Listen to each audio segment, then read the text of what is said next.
Le texto de maman est arrivé comme un coup de poignard dans le ventre, ne reviens pas. Nous avons changé les serrures et retiré ton nom de la maison. C'est fini. Choc total, viscéral, comme si le monde s'effondrait en un pixel froid. J'ai ri, d'abord un rire hystérique, parce que sinon j'aurais hurlé. Ma propre mère, celle qui m'avait porté 9 mois, me jetait dehors comme un Kleenex usé, pour un secret que je n'avais même pas soupçonné. Et le pire ? Ce n'était pas la trahison qui me rongeait déjà, non, c'était la certitude que papa, ce salaud impassible, avait rédigé le message mot pour mot, signant ma condamnation d'une virgule glaciale. Paris, cette ville que j'avais toujours aimée comme une amante capricieuse, m'accueillait ce matin-là avec une indifférence cruelle. J'étais Élise Moreau, 32 ans, avocate pénaliste dans un cabinet du Marais, et pourtant, je me sentais comme une fugitive, un fantôme errant dans les ruelles étroites du 4e arrondissement. Mon sac à dos contenait tout ce que j'avais pu emporter en 5 minutes, un change, mon ordinateur portable, et ce foutu texto imprimé sur une feuille froissée, comme une preuve d'état que je refusais de détruire. Je m'étais arrêté au café de la place des Vosges, un de ces endroits où les bourgeois sirotent leur café crème en lisant Le Monde, feignant d'ignorer les fissures du monde. J'ai commandé un expresso serré, mes mains tremblant encore du choc de la nuit précédente. La serveuse, une jeune femme aux cheveux teints en rouge, m'a jeté un regard compatissant ou était-ce de la pitié ? À Paris, on s'est flairé les âmes en miettes. Ça va, mademoiselle, a-t-elle murmuré en posant la tasse. J'ai forcé un sourire. Parfaitement. Juste une mauvaise nuit. Mensonge, bien sûr. La nuit avait été un tourbillon de souvenirs qui me lacéraient comme des lames. Je revoyais la maison familiale à Neuilly-sur-Seine, cette villa haussmannienne aux volets verts impeccables, où j'avais grandi en croyant que l'amour était une armure indestructible. Papa, le grand Henri Moreau, notaire respecté, avec son costume 3 pièces et ses cigares cubains, maman, Claire, l'ancienne prof de littérature, toujours drapée dans ses châles en soie, citant Baudelaire pour masquer ses silences. Et moi, leur fille unique, l'héritière parfaite, promise à une vie de privilèges discrets. Tout avait basculé 3 jours plus tôt, lors d'un dîner anodin. Ou du moins, ce que j'avais cru anodin. Nous étions assis à la table en acajou, sous le lustre en cristal qui diffusait une lumière chaude, presque complice. Papa avait servi le Bordeaux, un Margaux 2005, et maman avait allumé les bougies. Élise, ma chérie, nous devons te parler, avait dit papa, sa voix grave comme un verdict de cour. J'avais ri, nerveuse. Qu'est-ce que c'est ? Une promotion ? Un voyage surprise. Le silence qui avait suivi était plus lourd que le plomb. Maman avait baissé les yeux, triturant sa serviette. Papa avait posé son verre, lentement, comme s'il pesait chaque mot. C'est au sujet de ton héritage. De ta naissance. Mon cœur avait cogné. Héritage ? Je n'avais jamais questionné mes origines. Adopté ? Non, impossible, les photos de maternité, les albums jaunis, tout concordait. Mais leur visage, ces masques tendus, me disaient que j'avais tort.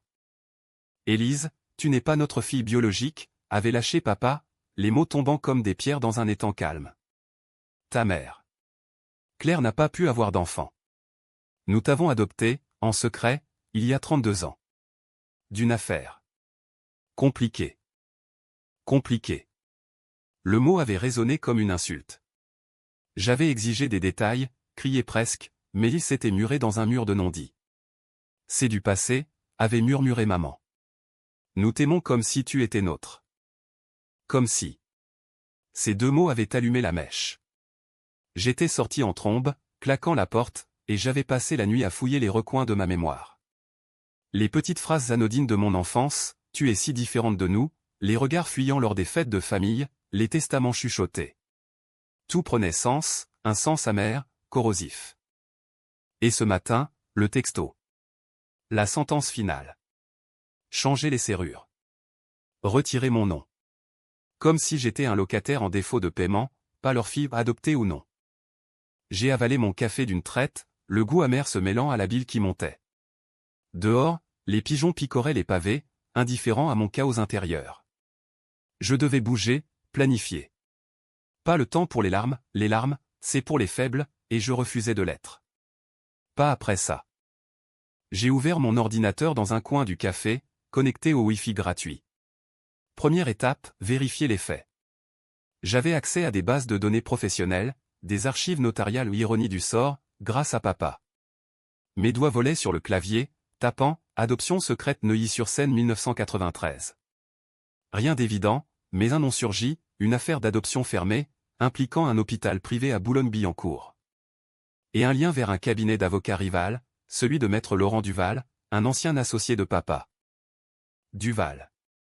Je connaissais ce nom, papa l'avait mentionné une fois, avec un rictus de mépris. Un opportuniste. Il a essayé de me doubler sur une succession. Était-ce lié? Mon pouce accéléra. Si c'était une adoption, il y avait des papiers, des traces. Et si papa avait menti sur le « secret » pour protéger quelque chose de plus sombre? J'ai réservé une chambre d'hôtel bon marché près de la gare de l'Est anonyme, impersonnelle, parfaite pour une ombre. Puis, j'ai envoyé un mail à une ancienne collègue, Sophie, au parquet, besoin d'un coup de main discret sur une recherche généalogique. Urgent. Pas de détails, la prudence avant tout. En sortant du café, le soleil de midi frappait les façades ocre, et pour la première fois depuis l'aube, une étincelle de rage pure m'envahit. Il pensait m'effacer? Me réduire à une erreur administrative? Non. Je reviendrai, non pas en fille prodigue, mais en tempête. Et Paris, cette garce complice, serait mon terrain de jeu. Les jours suivants se muèrent en une danse macabre avec les ombres de mon passé. J'ai rencontré Duval dans son bureau du 8e, un immeuble haussmannien aux tapis persans étouffés. Il était un homme d'une soixantaine d'années, cheveux grisonnants, yeux vifs derrière des lunettes rondes. Mademoiselle Moreau? Henri m'a prévenu que vous pourriez passer. Prévenu? Mon estomac se noie. Il sait que je suis là. Duval haussa les épaules, un sourire en coin. Les notaires se parlent toujours, dans cette ville. Asseyez-vous. Qu'est-ce qui vous amène? J'ai posé la feuille du texto sur son bureau, froissé comme une accusation. Il l'a lu, haussa un sourcil. Drôle de façon de rompre les liens familiaux. Mais les adoptions secrètes. Ah, c'était courant dans les années 90, pour éviter les scandales. Dites-moi plus. Ma voix était un fil tendu. Il hésita, puis fouilla dans un tiroir, sortant un dossier jauni. Votre affaire? Adoption via une clinique privée. La mère biologique. Disons qu'elle était impliquée dans un milieu pas très reluisant. Prostitution, drogue, le tout dans le Paris des banlieues. Vos parents adoptifs ont payé cher pour l'effacer. Silence radio. Prostitution. Le mot me gifla. Était-ce vrai? Ou une invention pour me briser? Et les preuves? Des contrats notariés. Signés par votre père. Il poussa le dossier vers moi. À l'intérieur, des signatures, des dates, et un nom, Marie-Louise Dupont, la donneuse. Morte d'overdose en 1995, selon une note laconique. J'ai photocopié tout, les mains moites. Duval m'a fixé, curieux. Pourquoi creuser maintenant? Parce qu'ils m'ont jeté comme une ordure. Et je veux savoir si c'est toute la vérité. Dehors, dans l'ascenseur, la rage bouillonnait. Papa n'avait pas juste caché, il avait acheté mon existence, comme un meuble Ikea. Et maman? Complice muette. Je les imaginais chez eux, sirotant leur thé, feignant l'oubli. Non. La vengeance naissait là, dans l'ascenseur qui descendait vers la rue, lente comme une sentence. Ce soir-là, dans ma chambre d'hôtel aux murs jaunis, j'ai commencé à tisser ma toile. Appel à un détective privé, un certain Bruno, recommandé par Sophie. Suivez-les. Discret. Photos, habitudes, tout. Coût, 2000 €, payé par virement anonyme depuis un compte offshore que j'avais ouvert en urgence. Les premières photos arrivèrent 2 jours plus tard, papa au golf de Saint-Cloud, maman au bridge avec ses amis de Neuilly. Des vies intouchées, sereines. Parfait. Je répondrai par le chaos, lent, insidieux. D'abord, un mail anonyme à l'association de quartier, Henri Moreau cache des secrets d'adoption illégale. Vérifiez ses comptes. Pas de preuves jointes, juste assez pour semer le doute. Puis, une lettre à maman, postée de province, je sais pour Marie-Louise. Et pour le reste. Bientôt, tout le monde saura. Pas de signature, juste un parfum de son jasmin préféré, pour la piquer au vif. La nuit, je ne dormais pas. Les images défilaient, leur trahison comme un film muet, en noir et blanc. Mais au matin, la lumière filtrant par les rideaux bon marché me rappelait, je n'étais plus leur marionnette. J'étais Élise, forgée dans le feu de l'abandon, et Paris, avec ses boulevards haussmanniens et ses secrets enfouis, serait le témoin de ma renaissance vengeuse. Les semaines s'écoulèrent comme un vin aigre, chaque jour une gorgée de plus dans ma coupe de haine. J'avais quitté l'hôtel pour un studio meublé à Belleville, quartier bohème et anonyme, où les odeurs d'épices et de peinture fraîche masquaient les relents de solitude.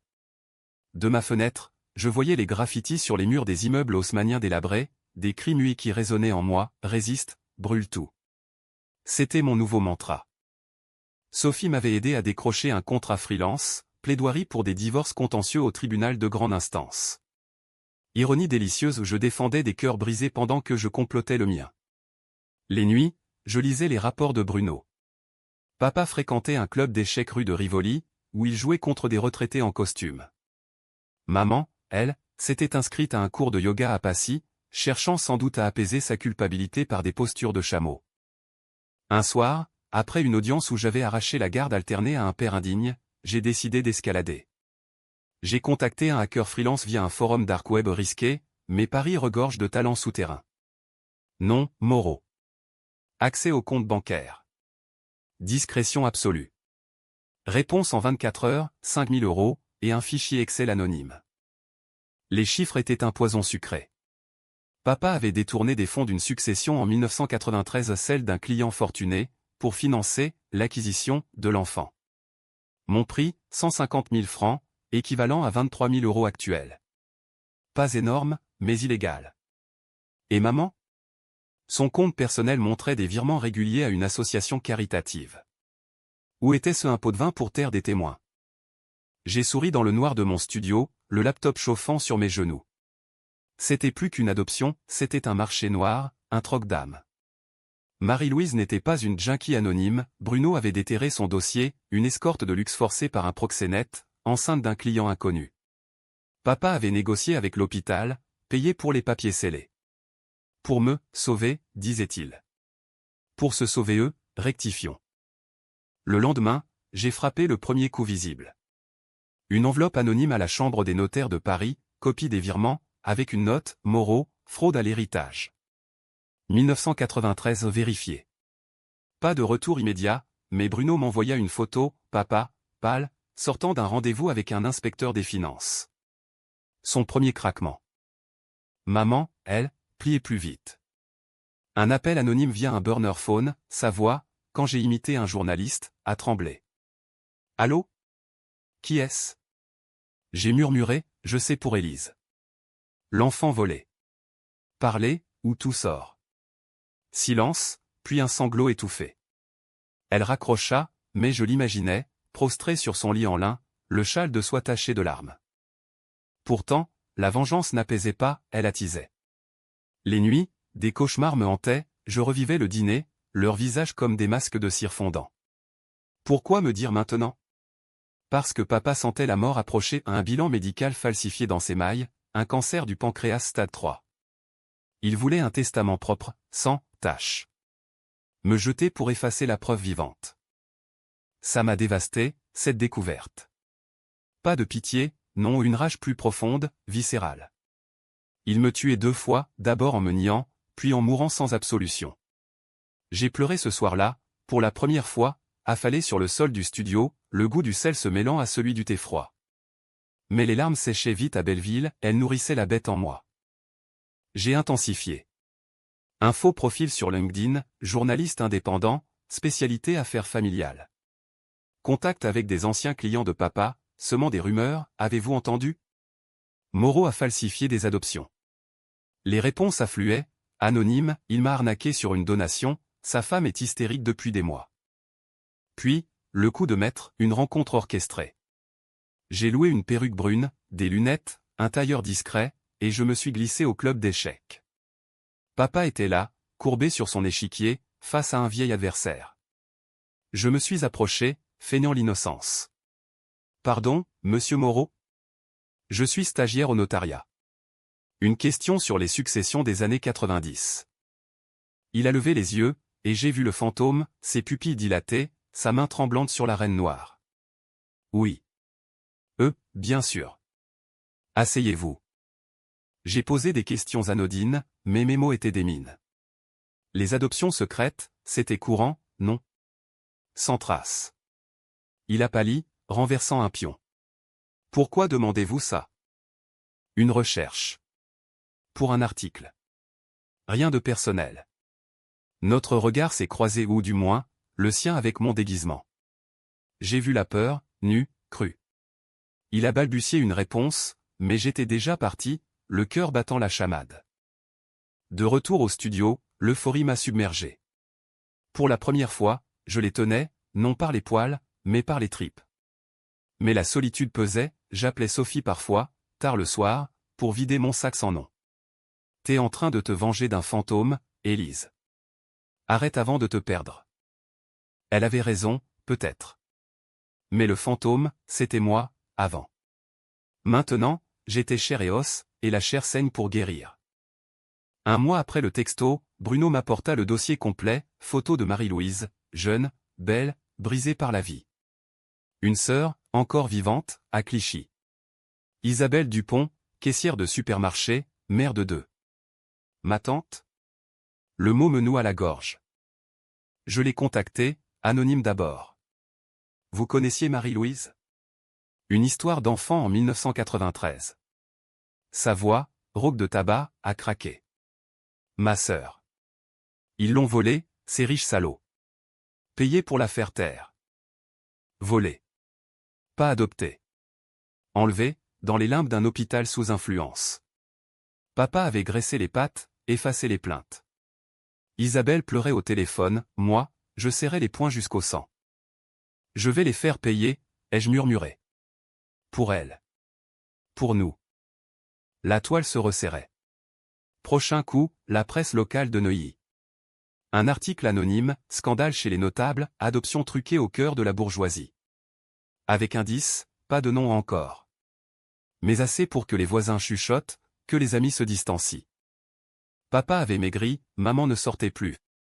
Parfait. Mais au fond de moi, une voix murmurait, et après? La vengeance, est-ce une fin, ou un nouveau commencement? Paris, indifférente, continuait de briller sous les néons, et moi, j'avançais dans ses veines, prête à injecter le poison. L'hiver s'installait sur Paris comme un manteau gris et humide, les feuilles mortes du Luxembourg collant aux semelles comme des regrets insistants. Mon studio à Belleville était devenu un bunker, mur tapissé de photos punaisées, chronologie de leur chute en ligne rouge sur un tableau effaçable. J'étais Élise la stratège, Élise l'ombre, et chaque matin, en me réveillant avec le cri des mouettes sur les toits, je me surprenais à sourire dans le miroir craquelé. La douleur s'était muée en carburant, froid et efficace. Isabelle m'avait invité chez elle, à Clichy, dans un HLM au balcon rouillé. Elle était petite, ridée avant l'âge, avec des yeux verts qui rappelaient vaguement les miens ou ceux de Marie-Louise, sur les photos jaunies. On s'est assis autour d'une table en formica, du café soluble fumant dans des tasses ébréchées. Ces gosses, des ados maigres, jouaient à la console dans la pièce d'à côté, ignorant le drame qui se nouait.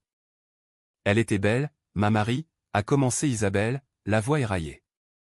Dansait dans les clubs de Pigalle, pour survivre.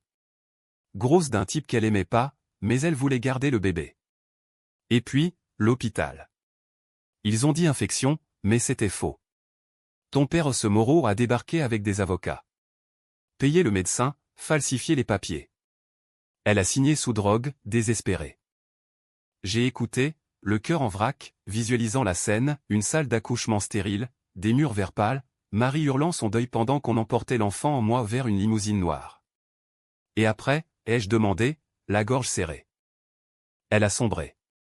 Overdose 1 an plus tard. Moi, j'ai cherché, tapé aux portes, mais qui écoute une pute de banlieue?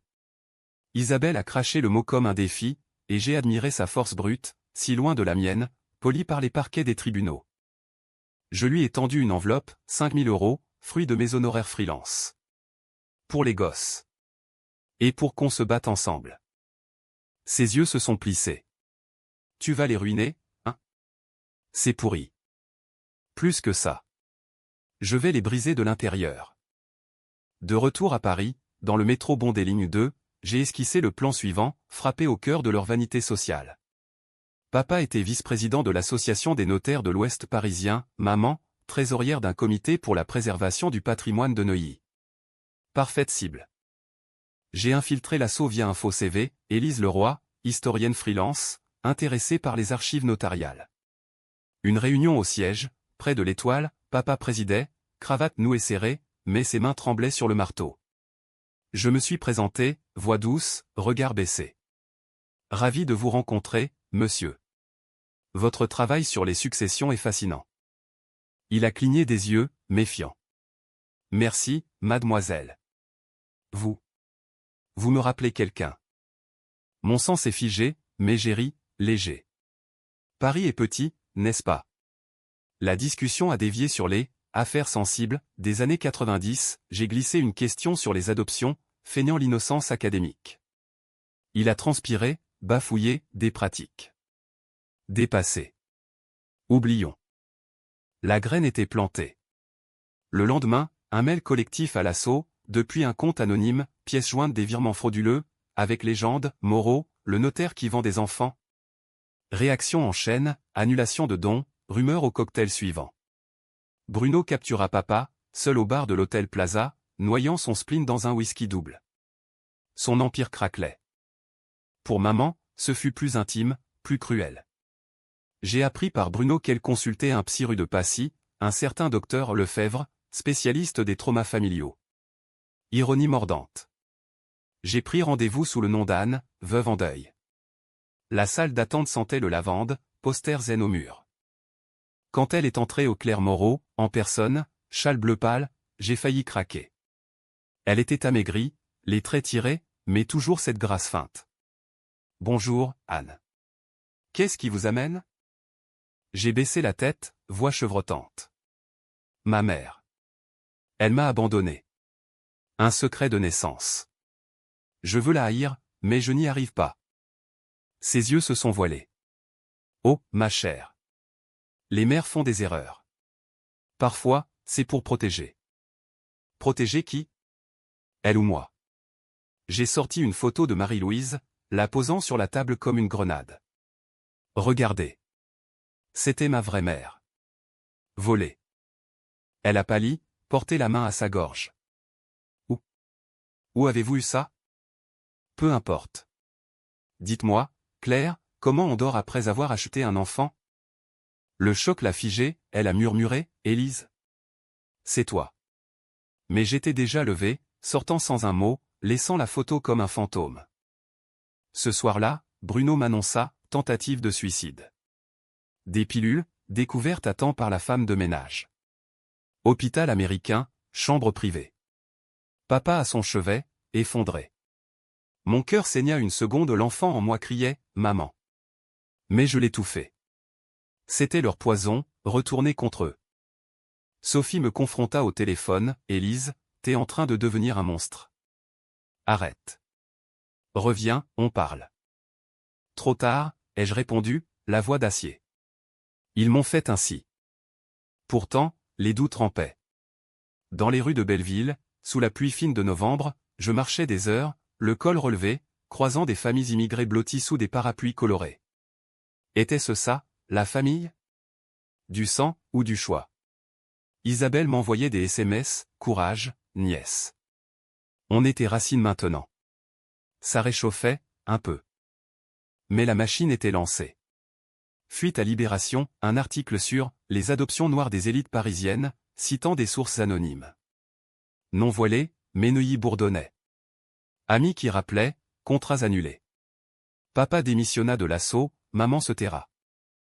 Je les imaginais, dans leur villa aux volets fermés, le lustre en cristal témoin muet de leur chute. Et moi? Libre, mais enchaîné à cette fureur. Paris, avec ses lumières tamisées le long de la Seine, semblait me juger, vengeresse ou victime. Un appel d'Isabelle changea tout. Viens pour Noël. Chez moi. Pas de sang, juste du vrai. J'hésitais, puis acceptai.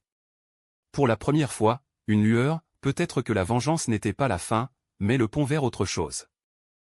Noël à Clichy était un antidote brutal à mon Paris doré d'enfance.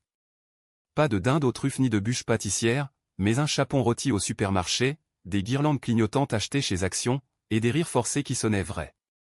Isabelle avait décoré le salon minuscule avec des boules en plastique, et ses gosses Lucas, 14 ans, passionné de rap, et Lila, 12 ans, avec ses nattes impeccables m'avaient accueilli comme une tante excentrique. T'es avocate? Cool. Jean, tu mets les méchants en tôle? J'ai ri, pour de bon. Quelque chose comme ça. La table était dressée avec ce qu'on avait, purée en flocons, haricots verts en boîte, mais le vin était un Côte-du-Rhône décent, volé à mes souvenirs de Neuilly. Isabelle leva son verre, à Marie. Et à Élise, qui nous rend justice. On a trinqué, et pour la première fois depuis des mois, je me suis senti ancré. Pas dans le mensonge, mais dans la chair, cette chair volée, réclamée. Lucas posa des questions sur Paris, sur les tours et les stars, Lila dessina un portrait de moi, guerrière aux cheveux au vent. La nuit, sur le canapé lit grinçant, j'ai pleuré en silence, non de rage, mais de gratitude. Famille, c'était ça, imparfait, bruyant, réel. Mais le répit fut court. Le 26 décembre, mon burner sonna, Bruno. Il bouge. Moreau père a engagé un privé pour te traquer. Et ta mère? Elle veut te voir. À l'hôpital. Mon sang se glaça. Voir? Après tout? J'ai refusé, d'abord. Mais Isabelle, pragmatique, secoua la tête. Va. Pas pour pardonner. Pour clore. Sinon, ça te bouffe de l'intérieur. J'y suis allé, le 28, sous un ciel de plomb. L'hôpital américain, avec ses couloirs climatisés et son odeur d'antiseptique chic, me rappelait les hypocrisies de ma vie d'avant. Chambre 312, maman, pâle sous les draps blancs, perfusion au bras. Papa n'était pas là en réunion d'urgence avec ses avocats, sans doute. Ses yeux s'écarquillèrent quand je franchis la porte. Élise. Ma chérie. Je restai debout, bras croisés. Ne m'appelle pas comme ça. Pas après ton texto. Elle tendit une main tremblante. Pardon. C'était la panique. Ton père. Il disait que c'était pour te protéger. De la vérité. De nous. Me protéger? En me jetant dehors? En volant une vie? Ma voix montait, un crescendo de fiel. Les larmes coulèrent sur ses joues flétries. On t'aimait. Vraiment. Mais quand tu as commencé à poser des questions, après ce dîner. Il a paniqué. Le cancer, les regrets. Il voulait un adieu propre. Cancer. Le mot plana comme une ombre. Et toi? Complice muette? J'ai essayé de t'aimer comme ma fille. Mais oui, j'ai fermé les yeux. Pour notre petite bulle parfaite. Un sanglot la secoua. Reste. On peut réparer. L'héritage, la maison. Tout. Je ris, amer. Réparer? Avec de l'argent taché de sang? Non. Vous m'avez appris la leçon, la famille, c'est un contrat. Et le vôtre est rompu. Je sortis, claquant la porte, le cœur en lambeaux. Dehors, la pluie martelait les avenues, et je courus jusqu'au métro, trempé, furieuse contre moi-même. Pitié? Non, c'était de la faiblesse. Mais ces mots, on t'aimait, creusaient un vide. Revenu à la vengeance, j'ai accéléré. Le privé de papa? Je l'ai identifié via Bruno à un ex-flic véreux nommé Girard. Un pot de vin anonyme, 3000 €, et il passa de l'autre côté, rapport quotidien sur leurs faits et gestes. Papa vendait des actifs, liquidait des comptes, maman, sous surveillance psy, balbutiait des confessions à Lefebvre. J'ai piraté les notes du psy illégal, mais justice poétique. Page et page de regrets, j'ai perdu ma fille pour un mensonge. Élise me hante. J'ai envoyé des extraits à papa, via mail anonyme, lisez les aveux de votre femme. Bientôt, le monde lira. Le coup suivant fut public. Via un contact à France Inter, un podcast sur les scandales familiaux, j'ai fourni des leaks, voix modifiées. Une famille bourgeoise parisienne impliquée dans un trafic d'enfants. Témoignage anonyme. L'audio passa le 5 janvier, diffusé à 20 h. Écoute record, Neuilly en ébullition. Bruno captura les retombées, voisins évitant papa au marché, annulation d'invitation, un graffiti sur leur portail, voleur d'enfants. Maman fit une rechute, papa, acculé, tenta un appel désespéré à Duval, aidez-moi, Laurent. Effacez ça. Duval refusa, bien sûr je l'avais briefé en sous-main. Trop tard, Henri. Votre fille est un ouragan. Février apporta le froid mordant, et avec lui, mon basculement. Isabelle m'invita à nouveau, on parla de Marie, de rire partagé, de perte. La vengeance, c'est bon pour l'âme, mais pas pour le cœur, dit-elle un soir, en fumant sur le balcon. Quand tu les auras eus, qu'est-ce qui reste? La question me hanta. Mes nuits se peuplaient de doutes, étais-je meilleur qu'eux?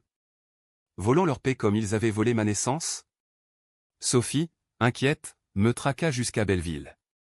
On se vit au comptoir général, café branché aux berges du canal. Élise, t'as les yeux creux.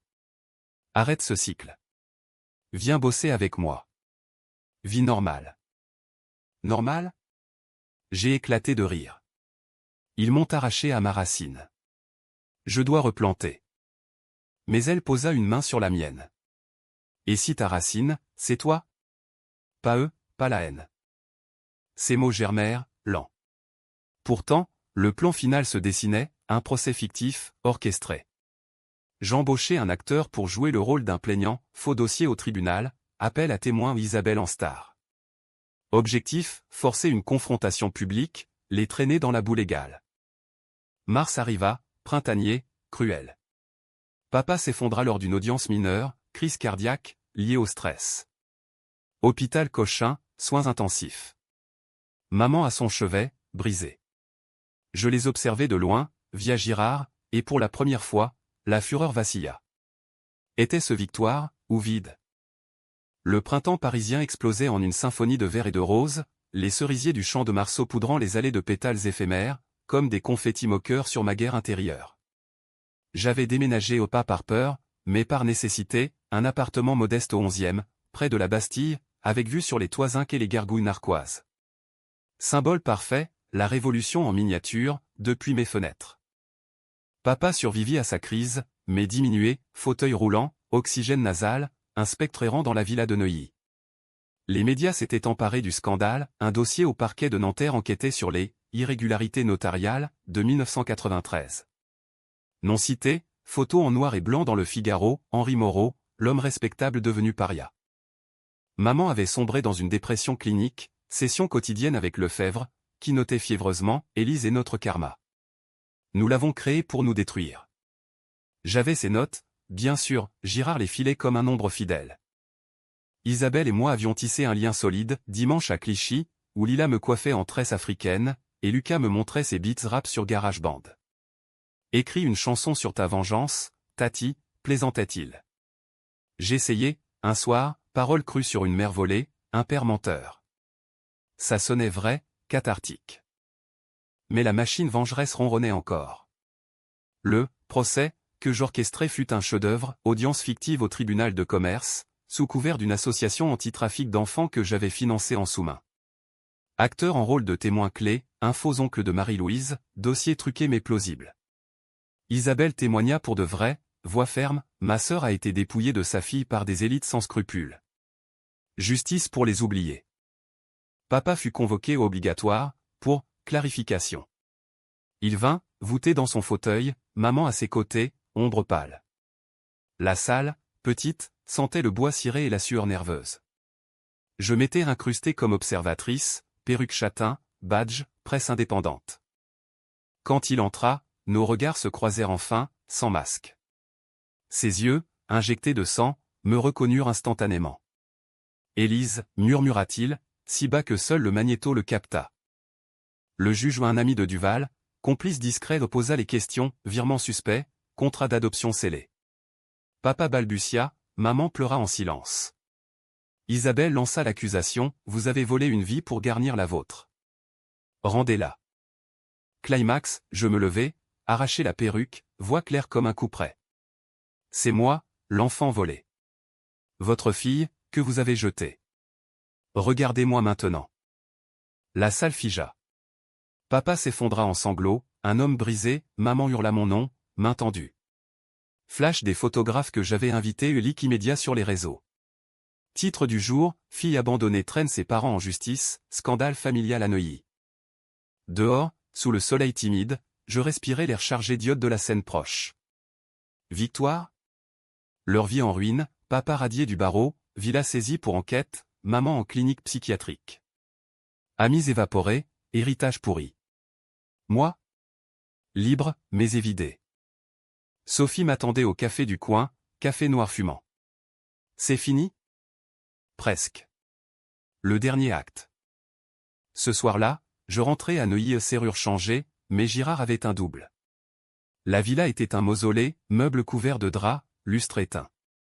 Dans le bureau de papa, je trouvais le dossier original, mon acte de naissance falsifié, photo de bébé en moi, emmaillotée, innocente. Et une lettre, non envoyée, Élise, pardonne-nous. Nous t'aimions trop pour te laisser partir. Trop. Le mot me brisa. J'incendiai le dossier dans la cheminée froide, flammes dansant comme des démons rieurs. Puis, un appel à l'hôpital, dites-leur que je viens demain. Pas pour pardonner. Pour clore. La confrontation finale fut un théâtre absurde. Chambre partagée, papa dans son lit, maman en vis-à-vis. Il me vit rentrer, silhouette floue sous les néons blafards. Élise, murmura papa, voit un fil. Je m'assis, froide. Pourquoi maintenant? Le secret, le rejet? Il toussa, effort surhumain. Peur. De te perdre à la vérité. Et quand tu as fouillé? Panique.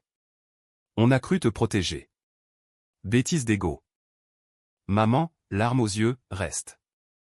On est ta famille. Était, corrigez-je. Maintenant, je choisis la mienne. Je parlais d'Isabelle, des gosses, de racines vraies. Ils écoutèrent, brisés. On mérite ça, admit papa. Mais sache, tu étais notre lumière. Je sortis sans un regard en arrière, le cœur un mélange de glace et de feu.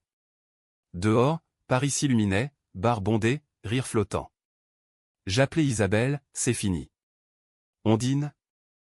L'été revint sur Paris comme une amante prodigue, les terrasses du Marais grouillantes de vie, l'air chargé de jasmin et de grillades. J'avais quitté le 11e pour un loft à Montmartre, financé par les dommages et intérêts. Oh oui, j'avais porté plainte officielle, pour fraude et atteinte psychologique. Le juge, ému par les preuves, accorda 150 000 €, plus excuses publiques. Papa et maman signèrent, main tremblante, lors d'une audience expéditive. Fin du chapitre. Mais la vraie fin, c'était l'intérieur.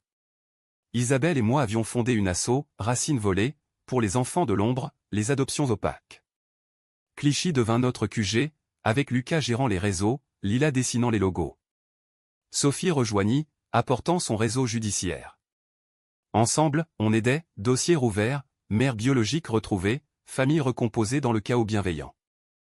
Papa mourut en juillet, discret, entouré de soignants. Maman m'écrivit, viens à l'enterrement. Pour lui. J'y allais, robe noire simple, cheveux lâchés. La petite église de Neuilly, parfum d'encens et de lys fané. Quelques cousins, pas d'amis. Au cimetière, sous un ciel d'azur impitoyable, je jetai une rose sur le cercueil. Repose, Henri. Ton secret est mort avec toi. Maman, voilée, s'approcha après. Merci d'être venu. Pas pour toi. Pour clore. On marcha en silence vers la grille, fantôme dans l'herbe haute. Je vends la maison. Tu auras ta part. Garde-la. J'ai ma vie. Elle hocha la tête, yeux humides. Tu es plus forte que nous. Pardonne, un jour? Peut-être. Mais pas aujourd'hui. On se sépara là, sans étreinte trop tôt, ou trop tard. Elle partit pour la Provence, une retraite forcée, moi, pour Clichy, où un barbecue nous attendait, merguez grillée, musique zouk, rire d'enfants. Les mois suivants furent une reconstruction lente, comme un puzzle aux pièces irrégulières. Je repris le barreau, spécialisé en droits familiaux alternatifs aux plaintes pour abandon, médiation pour familles recomposées. Paris, ma ville, me rendait ses faveurs, un article dans Elle sur « La vengeresse qui pardonna », que je corrigeais en « La survivante qui choisit ».